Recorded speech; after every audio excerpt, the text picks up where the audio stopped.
Muy bien, alumnos, justamente tenemos en pantalla las actividades correspondientes a la primera unidad.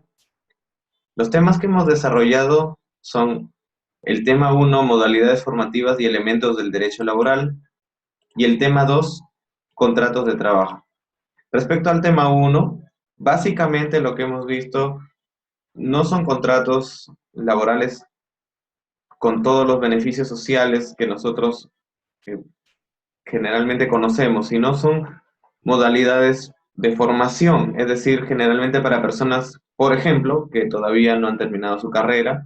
Sin embargo, bajo estas modalidades se les permite a ellos irse formando de acuerdo a lo que están estudiando, por ejemplo, e incluso darles una oportunidad para que ellos puedan hacerse al trabajo. Por ejemplo, las modalidades de formación laboral juvenil, que admite inclusive personas que no han estudiado superior. Vamos a ver que dentro de los temas desarrollados hemos visto modalidades formativas laborales, las diferentes modalidades que ya he mencionado, y un tema un poco diferente dentro del tema de modalidades formativas, que eran los elementos esenciales del derecho laboral. Por ejemplo, uno de ellos es la subordinación.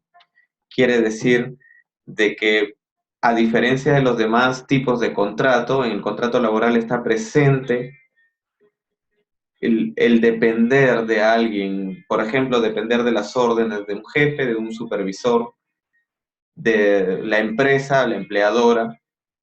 Tenemos una relación de subordinación, es decir, hay una persona que está por encima del trabajador o colaborador, y ese elemento es esencial. El segundo elemento esencial es la remuneración. En ningún otro concepto legal o en contratos vamos a encontrar el concepto con remuneración. Es un concepto que tiene que ver incluso con la necesidad de brindarle al trabajador la oportunidad de poder solventar sus gastos personales. Tiene una naturaleza de derecho fundamental, inclusive para poder proteger a su familia, etcétera. A través de la remuneración, por ejemplo, el Estado cumple sus fines principales de proteger a la familia, a los niños, por ejemplo. Y esa ha sido la parte inicial que hemos visto, modalidades formativas, donde sí tengo que recalcar una diferencia. En las modalidades formativas propiamente no se habla de una remuneración. En estos casos, de lo que estamos hablando, por ejemplo, en las prácticas preprofesionales o prácticas profesionales, estamos hablando de una subvención, una subvención. Por lo tanto, estos conceptos de subvención no son computables, es decir, no se toman en cuenta para otros beneficios como gratificaciones, vacaciones, CTS, etcétera, que sí son beneficios del régimen laboral general. Simplemente lo que estamos hablando acá de manera introductoria son de modalidades formativas. Respecto a los contratos de trabajo, sí nosotros hemos adentrado ya un poco más en la clasificación de contratos de trabajo. Por ejemplo, vemos de que los contratos implican el desarrollar, por ejemplo, las 8 horas laborables que establecen las normas fundamentales, pero también admiten otros tipos de contrato, por ejemplo, a tiempo parcial. No confundir estos tipos de contrato a tiempo parcial con aquellos contratos a un plazo determinado o plazo fijo. Lo que estamos hablando aquí son contratos, por ejemplo, donde una persona desarrolla en promedio un máximo de 4 horas diarias. Un máximo de 4 horas diarias. Entonces hemos visto la clasificación. Y la parte medular, es decir, la parte principal, que inclusive ha tenido que ver con una pregunta en el examen, ha sido los contratos de trabajo sujetos a modalidad. Hemos visto diferentes variedades, digamos, en los contratos, por ejemplo, por inicio de la actividad, por reconversión empresarial, por emergencia. Es decir, estos contratos laborales obligan a ciertas condiciones tanto para la empresa como para el colaborador, como ustedes muy bien han sustentado en sus exámenes.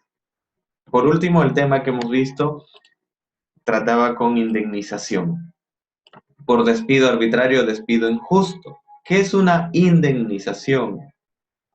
Es un pago extraordinario por una situación que no se debería dar. En este caso, cuando hay un despido arbitrario, significa que no ha habido un motivo justo para poder despedir a este trabajador, entendámoslo así. Entonces, una indemnización es como una manera como la empresa o la empleadora tiene que reparar al colaborador. En este caso, hay dos tipos de indemnización que estamos revisando. La indemnización por despido injusto en caso de contrato de trabajo a tiempo indeterminado y el despido injusto en el caso de contrato de trabajo sujetos a modalidad. En el caso de la indemnización por contrato de trabajo a tiempo indeterminado, la indemnización tiene que tener una razón de ser en la seguridad que tenía este trabajador que estaba contratado a tiempo indeterminado, es decir, no había una fecha límite para su contrato y mediante este despido injusto o intempestivo, esta persona está truncando la seguridad, por ejemplo, de su familia, por lo tanto tiene que haber una indemnización. Y esta indemnización equivale a, a una forma de calcular lo que es una remuneración y media por cada año que laboró, siendo el tope 12 remuneraciones. ¿Sí? Tope 12 remuneraciones. En el caso de indemnización por despido injusto en caso de contrato y trabajo sujetos a modalidad, ya no tiene que ver con el tiempo que laboró, sino con el tiempo que dejó de laborar.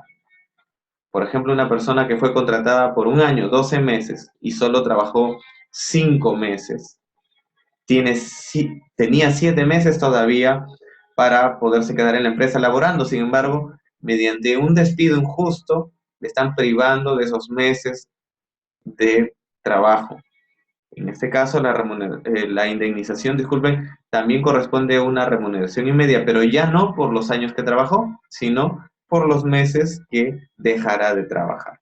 Entonces nosotros entendemos esto.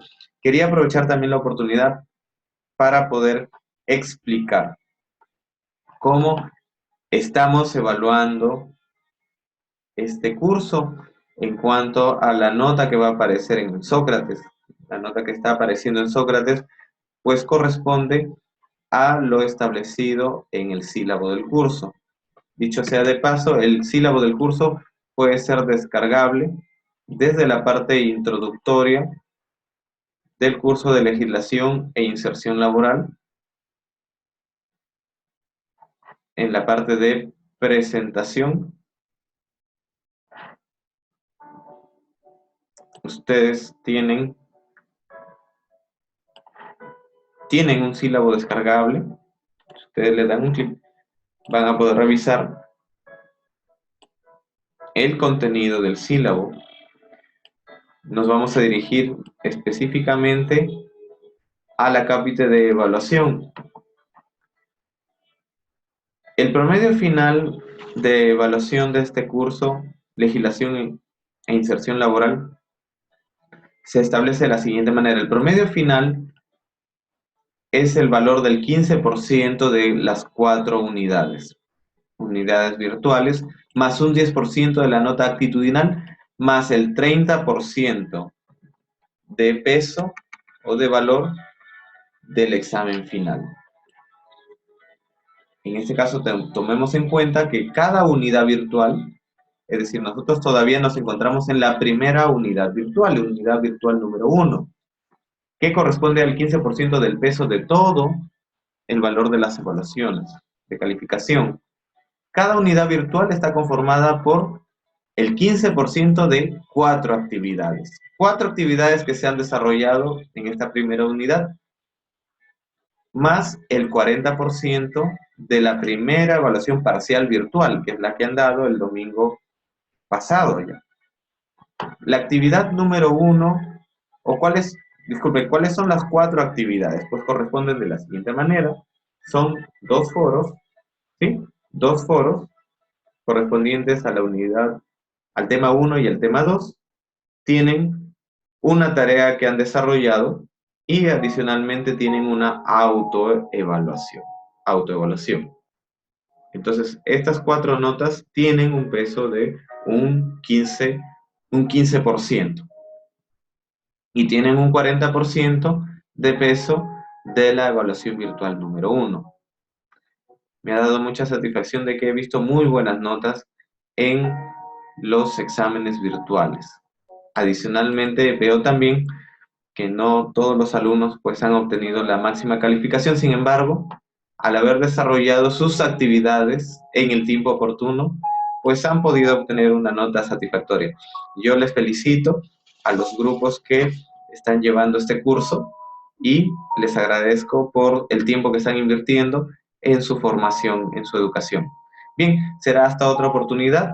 Si tienen alguna consulta, no olviden que pueden escribirme al correo pamedina@cibertech.edu.p, P de profesor, A de Alex, Medina es mi apellido, @cibertech.edu.p. Muchas gracias, que tengan una buena semana. Hasta pronto.